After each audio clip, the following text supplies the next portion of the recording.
मैं निवेदन करूंगा हमारे प्रत्याशी उमंग बजाज जी से कि हमारे बहुत ही सम्मानित आदरणीय मुख्यमंत्री उत्तर प्रदेश श्री योगी आदित्यनाथ जी का अभिनंदन में स्वागत करें।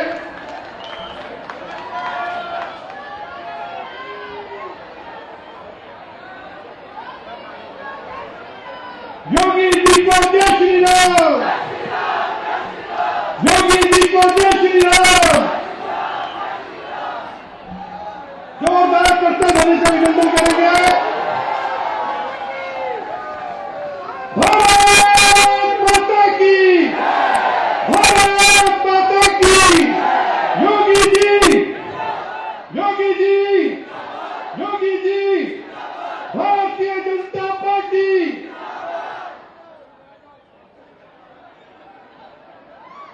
और ये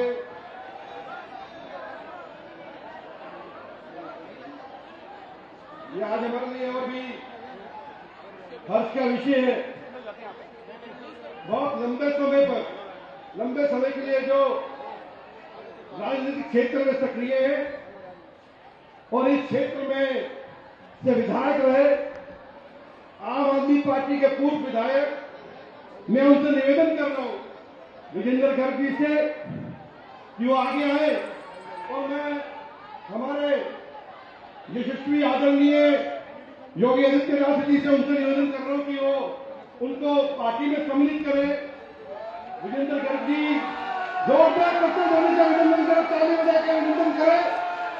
इसी क्षेत्र के विधायक विजेंद्र गर्ग जी पार्टी को ज्वाइन कर रहे हैं।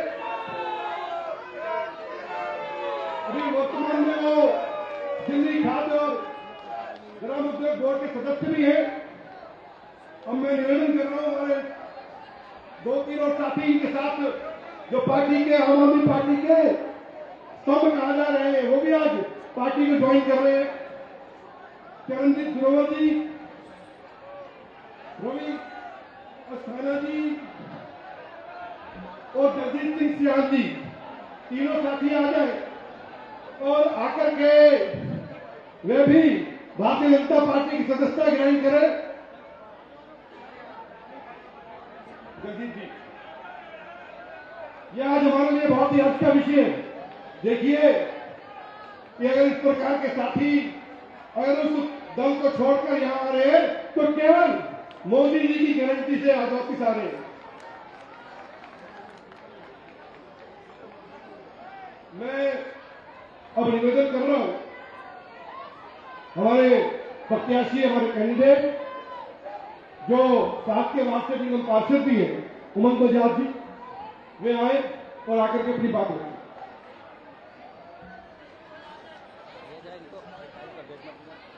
एक बारी सभी अपना हाथ उठा के और मुट्ठी बीच के बोलेंगे भारत माता की, भारत माता की, वंदे वंदे।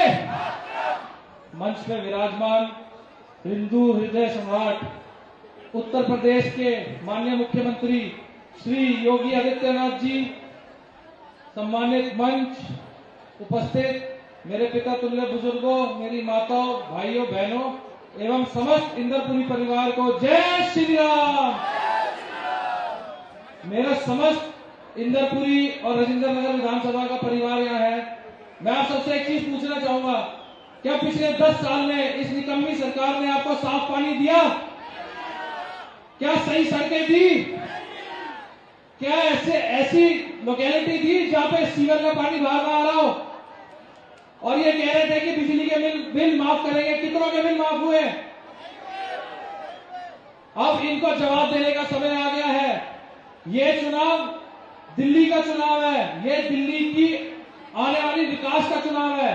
अब हमें इस आपदा वाली सरकार को जवाब देना है। मैं एक चीज और पूछना चाहूंगा, राजेंद्र नगर में 3 बच्चों ने इनकी लापरवाही से इनकी जान चली गई थी, 3 स्टूडेंट्स की।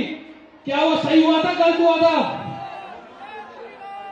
और ये कहते थे कि जी एमसीडी में हमारी सरकार आन दो, हम कूड़े के ढेर हटा देंगे, हम सीवर साफ कर देंगे।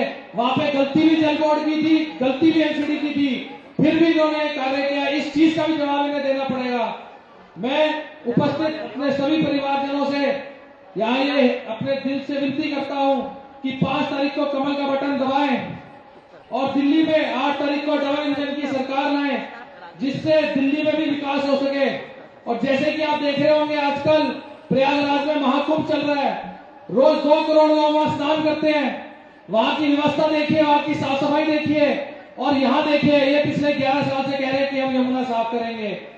अब ये दिल्ली के विकास की बात है और दिल्ली को आगे ले जाने की बात है। 5 तारीख को कमल का बटन दबा के 8 तारीख को दिल्ली में डबल इंजन की सरकार बनाइए, ताकि हम दिल्ली, राजेंद्र नगर विधानसभा और इंदरपुरी क्षेत्र का विकास कर सके। आप सभी का बहुत बहुत धन्यवाद। जय हिंद, जय भारत, भारत माता की धन्यवाद। बढ़िया, धन्यवाद उमंग जी। अब जिनका हमें इंतजार है, जोरदार इस्तकबाल से, जोरदार तालियों से, जोरदार अभिनंदन से उनको हमें अपने बीच में बुलाना है। मैं निवेदन कर रहा हूं हमारे आदरणीय यशस्वी योगी आदित्यनाथ जी से कि वो आए और आकर के हमें संबोधित करें। भारत माता की, भारत माता की, भारतीय जनता पार्टी, भारतीय जनता पार्टी, भारत माता की, भारत माता की, भारत माता की, वंदे वंदे वंदे, नमः पार्वती पतिये हर हर।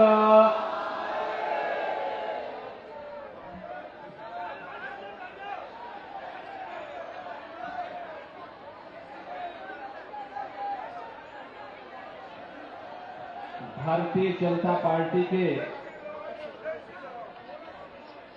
दिल्ली के वरिष्ठ नेता, पूर्व विधायक राजेंद्र नगर से आरपी सिंह जी, विधायक सोनीपत से निखिल मदान जी, पूर्व उपाध्यक्ष श्री राजन तिवारी जी, भारतीय जनता पार्टी के लोकप्रिय प्रत्याशी शिवमंग बजाज जी, मंच पर अभी आम आदमी पार्टी छोड़ करके भारतीय जनता पार्टी के साथ जिन्होंने विरासत और विकास के इस अभियान के साथ जुड़ने के लिए संकल्प लिया है, ऐसे पूर्व एमएलए श्री तेजेंद्र गर्ग जी, रवि आस्थाना जी, श्री दलजीत सियान जी, श्री चरणजीत सिंह जी और राजेंद्र नगर विधानसभा क्षेत्र से जुड़े हुए मेरे सभी उपस्थित बहनों और भाइयों, दिल्ली विधानसभा का चुनाव चल रहा है। इस अवसर पर आज आप सबसे यहां पर संवाद करते हुए मुझे आनंद की अनुभूति हो रही है। मैं कल रात्रि को ही प्रयागराज की धरती से जो महाकुंभ का आयोजन इस सदी का जिस पावन धरा पर हो रहा, वहां से लखनऊ आया हूं और आज दोपहर के बाद लखनऊ से चल करके राजेंद्र नगर में आप सबका दर्शन करने के लिए यहां उपस्थित हुआ हूं। मुझे बहुत अच्छा लग रहा है कि आज देर से सही दिल्ली की जनता जनार्दन ने दिल्ली के अंदर भी डबल इंजन की सरकार, भारतीय जनता पार्टी की सरकार को बनाने के लिए एक संकल्प ले लिया है। जहां पर भी मैं आज गया हूं या पिछली बार भी गया हूं, अपार जन समुदाय का ये संकल्प इस बात को प्रमाणित करता है कि दिल्ली वासियों ने तय कर लिया है कि अब दिल्ली के अंदर आम आदमी पार्टी के माफिया राज को नहीं, बल्कि मोदी जी के नेतृत्व में डबल इंजन की भारतीय जनता पार्टी की विकास और विरासत की सरकार हमें आगे बढ़ानी है। आखिर हो भी क्यों ना, बहनों और भाइयों, एक और मोदी जी के नेतृत्व में पूरे देश के अंदर विरासत और विकास का अभियान मजबूती के साथ आगे बढ़ रहा है। जहां जहां पे भारतीय जनता पार्टी की सरकारें हैं, वहां पर विरासत का सम्मान भी है, विकास भी है, लोक कल्याण भी है, गरीब कल्याण भी है, सुरक्षा भी है, समृद्धि भी है। लेकिन जहां पे भारतीय जनता पार्टी की सरकार राज्य के अंदर नहीं है, वहां की राज्य सरकारों के द्वारा अपने निहित राजनीतिक स्वार्थों के लिए न केवल सुरक्षा पे सेंध लगाया जा रहा है, बल्कि भ्रष्टाचार के नए नए कीर्तिमान स्थापित करते हुए जनता जनार्दन को बुनियादी सुविधाओं से भी वंचित करने का कार्य किया जा रहा है। और यही कुछ दिल्ली के अंदर आम आदमी पार्टी की केजरीवाल सरकार ने पूर्व में और आज वर्तमान में भी यही ये लोग दिल्ली के अंदर कर रहे हैं। बहनों भाइयों, में अभी कुछ देर पूर्व विकासपुरी और उत्तम नगर की तरफ गया था। मैं भौचक था उन क्षेत्रों को देख करके। सड़क है या गड्ढा है पता ही नहीं लग रहा था।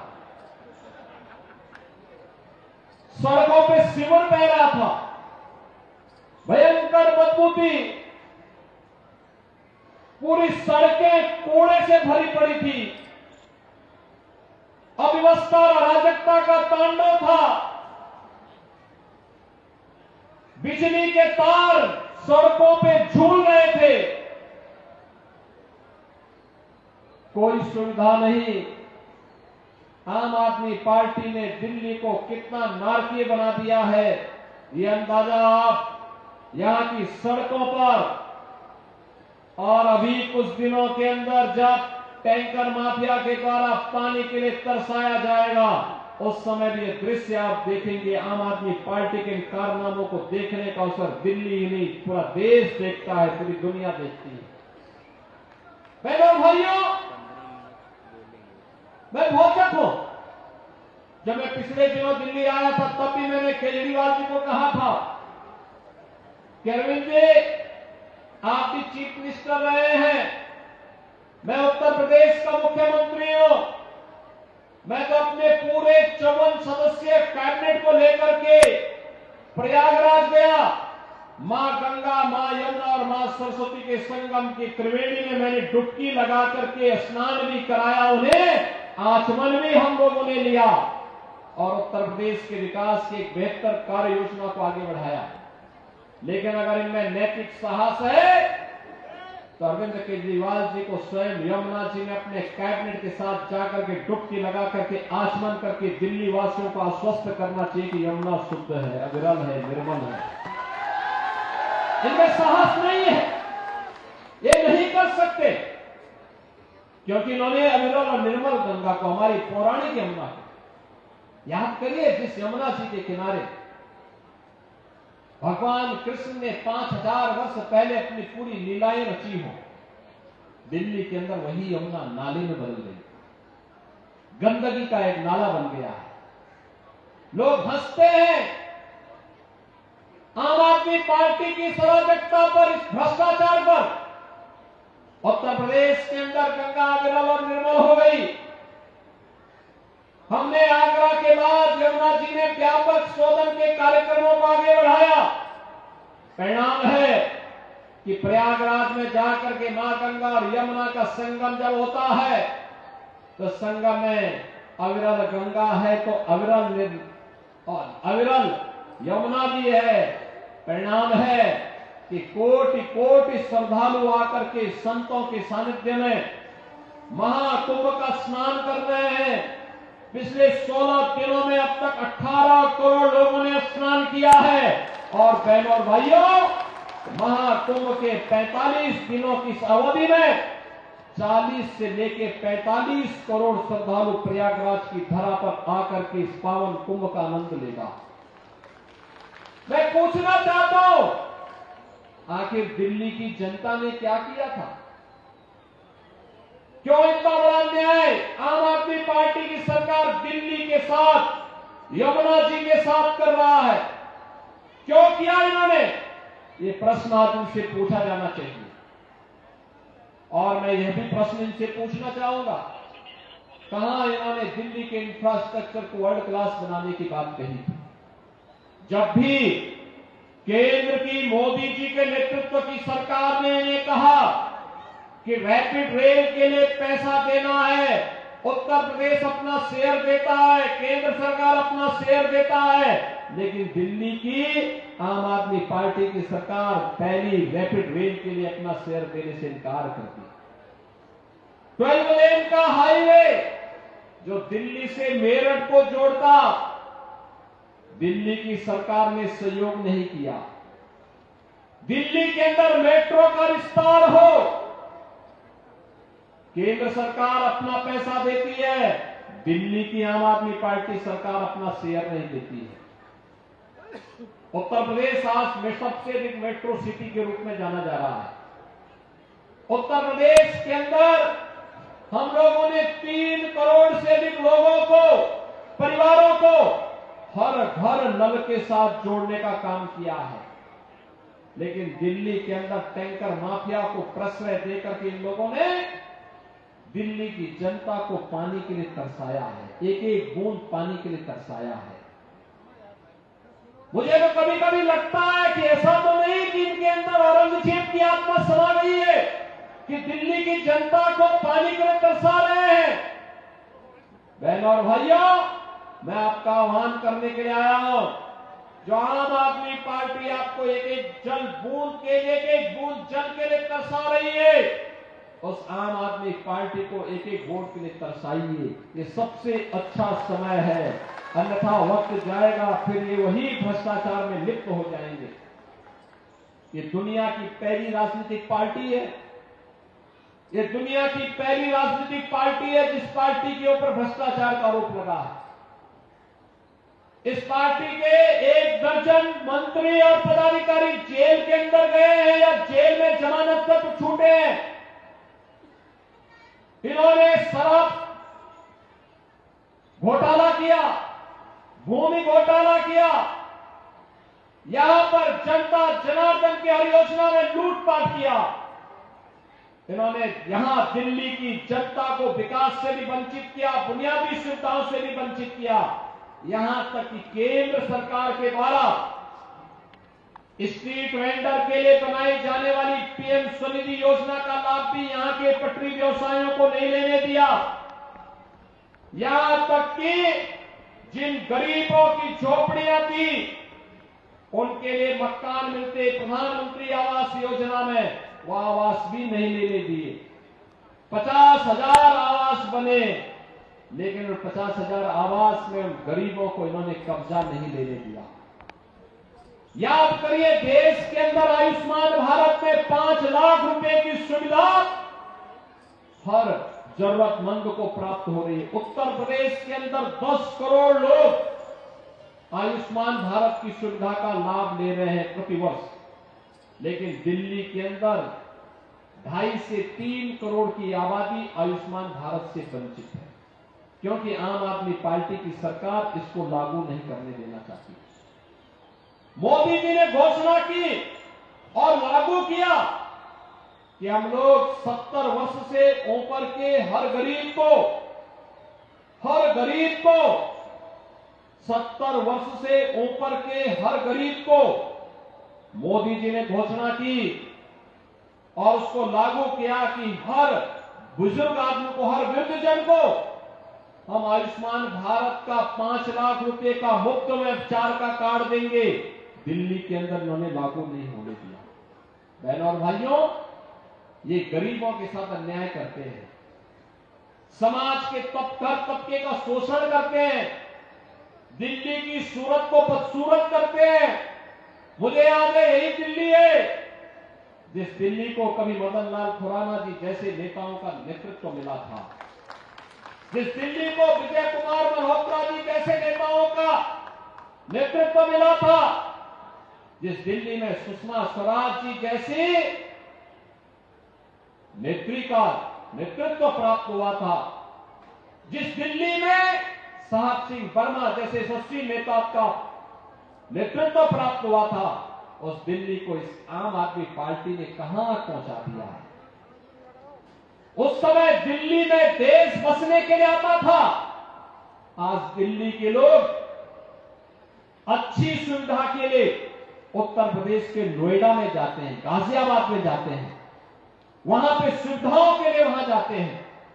दिल्ली में पहले से बना हुआ औद्योगिक नगर ओखला को इनका विधायक वहां पे बांग्लादेशी घुसपैठियों को बसाता है। एक भी बार 10 वर्ष में से अरविंद केजरीवाल जी ने औद्योगिक निवेश का रिव्यू नहीं किया।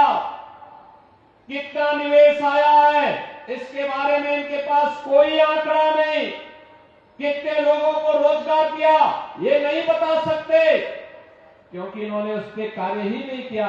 ये इनके एजेंडे का हिस्सा ही नहीं था। युवाओं के हाथों को कार्य मिले, बहन और बेटियां स्वावलंबन की दिशा में अग्रसर हो, पटरी व्यवसायों को स्वावलंबन की दिशा में आत्मनिर्भर बनाया जाए, इसके बारे में इनके पास कोई कार्य योजना नहीं।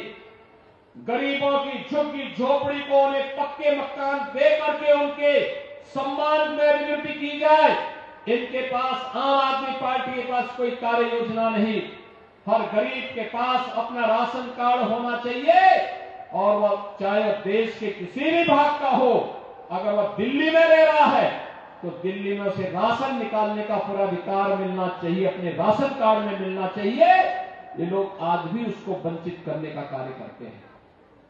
इनके कृत्य कैसे हैं ये तो कोविड कालखंड में हमने देखा, जब इन्होंने दिल्ली के अंदर गरीबों के पानी के कनेक्शन काट दिए थे, बिजली के कनेक्शन काट दिए थे, राशन के कार्डों राशन से वंचित कर दिया था, स्वास्थ्य की सुविधा से वंचित करने का काम किया था।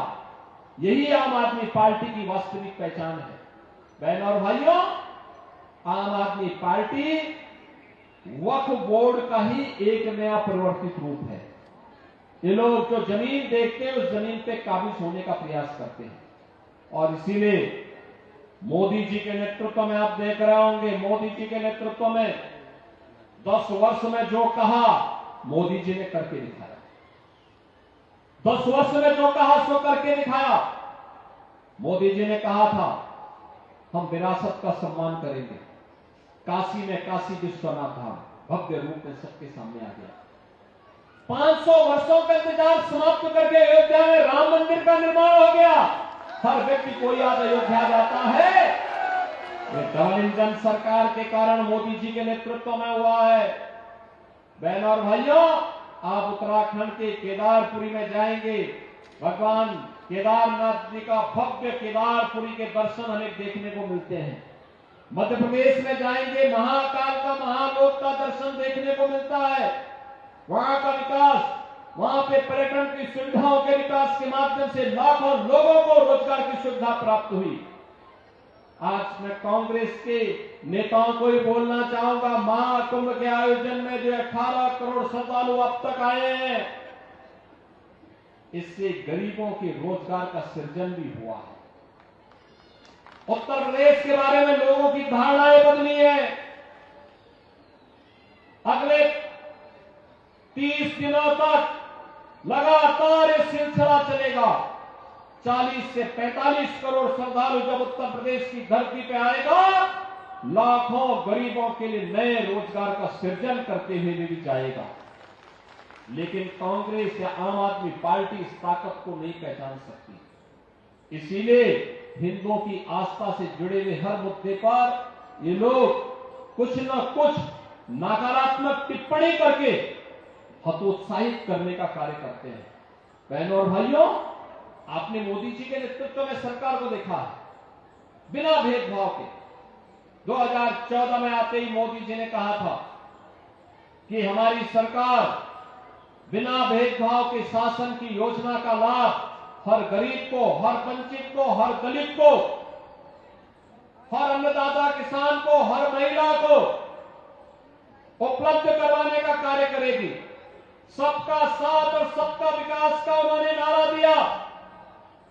4 करोड़ गरीबों के मकान बनाए, 12 करोड़ गरीबों के घर में शौचालय बनाए, 12 करोड़ अन्नदाता किसानों को किसान सम्मान निधि का लाभ दिया, 10 करोड़ गरीबों के घर में उज्ज्वला योजना का रसोई गैस का सिलेंडर पहुंचाने का काम किया, 50 करोड़ गरीबों को देश के अंदर आयुष्मान भारत की सुविधा दी, 80 करोड़ लोगों को फ्री में राशन की सुविधा का लाभ भी ये मोदी जी के नेतृत्व में मिला है।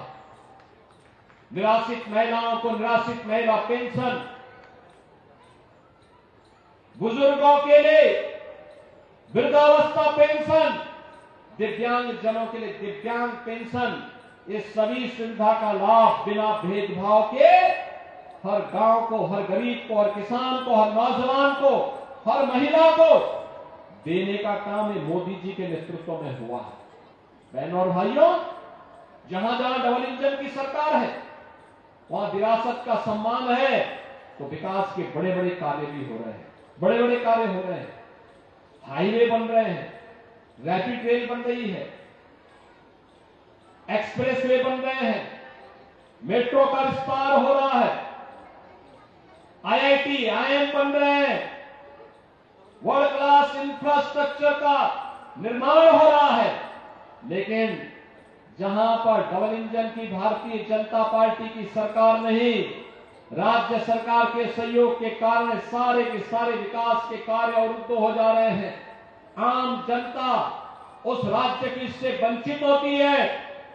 वहां पर जो राज्य सरकारें कार्य करती है, नकारात्मक भाव के साथ काम कर रही है, परिणाम है कि दिल्ली के अंदर इतनी खराब सड़कें हैं, यहां की नगर निगम में भी इन्हीं का अधिकार है।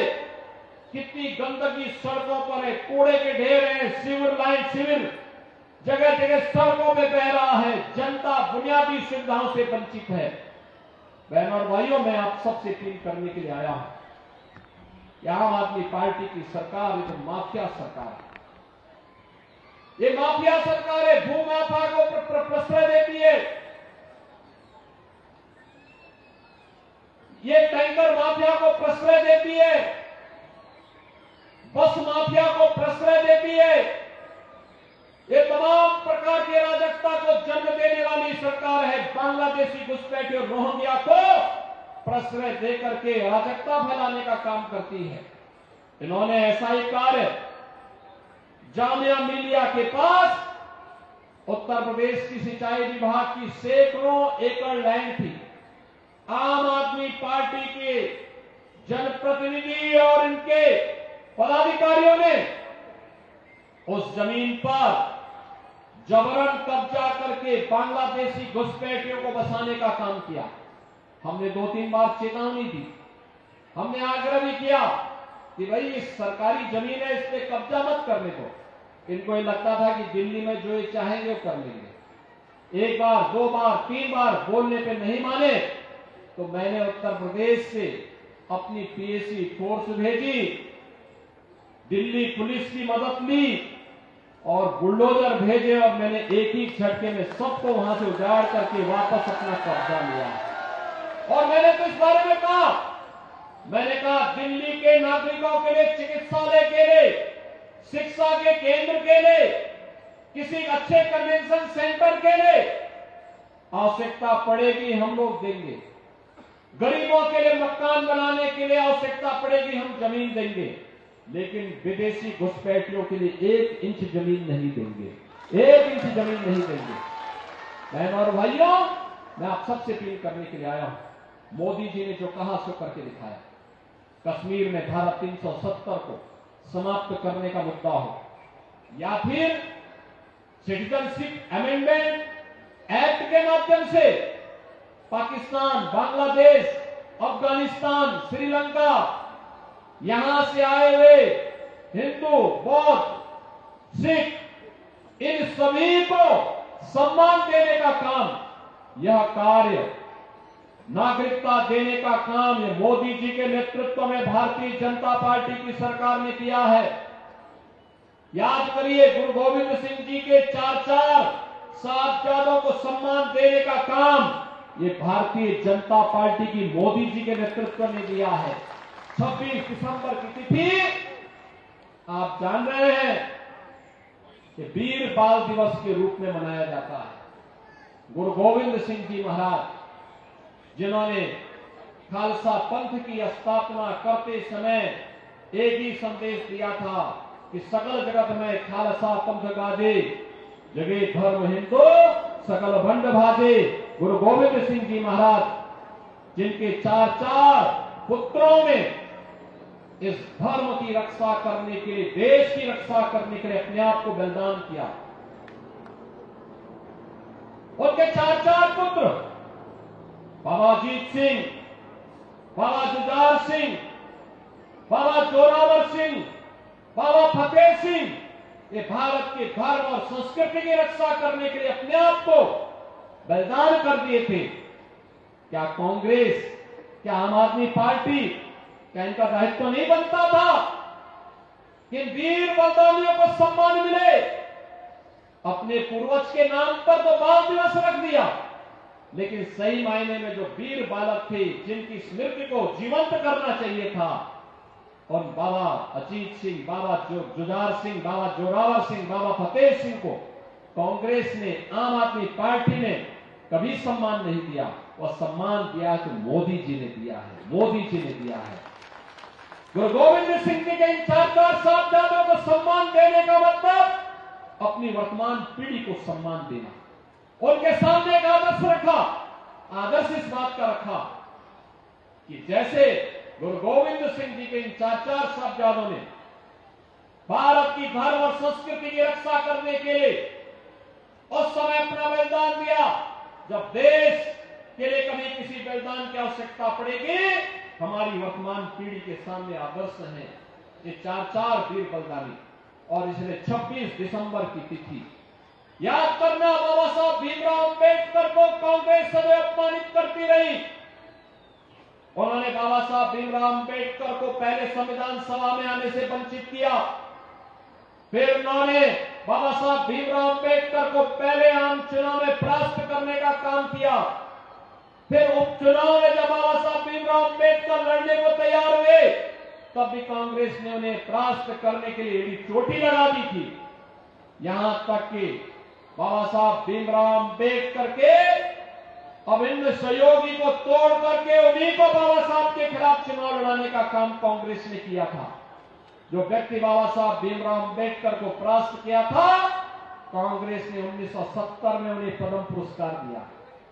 बाबा साहब भीमराव अंबेडकर को सम्मान मिले, उनसे जुड़े हुए स्मारक भव्यता के साथ आगे बढ़े हुए तीर्थ बने, कांग्रेस ने कभी प्रयास नहीं किया।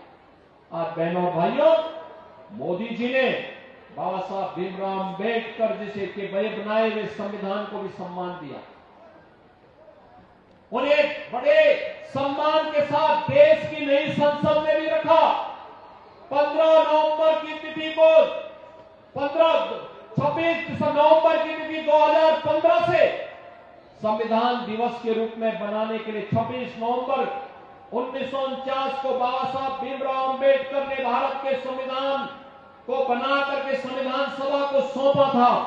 इस तिथि को संविधान दिवस के रूप में मनाने का कार्यक्रम को आगे बढ़ाया और बाबा साहब भीमराव अंबेडकर से जुड़े हुए 5 केंद्रों को पंच तीर्थ के रूप में विकसित करने का काम भी ये मोदी जी के नेतृत्व में भारतीय जनता पार्टी की सरकार ने किया है।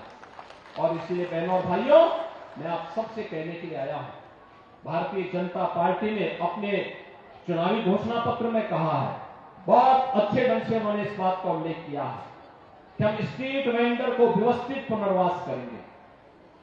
उनके लिए सुरक्षा बीमा का कवर 5 लाख रुपए का सुरक्षा बीमा का कवर देंगे। उनका 10 लाख का इंश्योरेंस भी कराएंगे।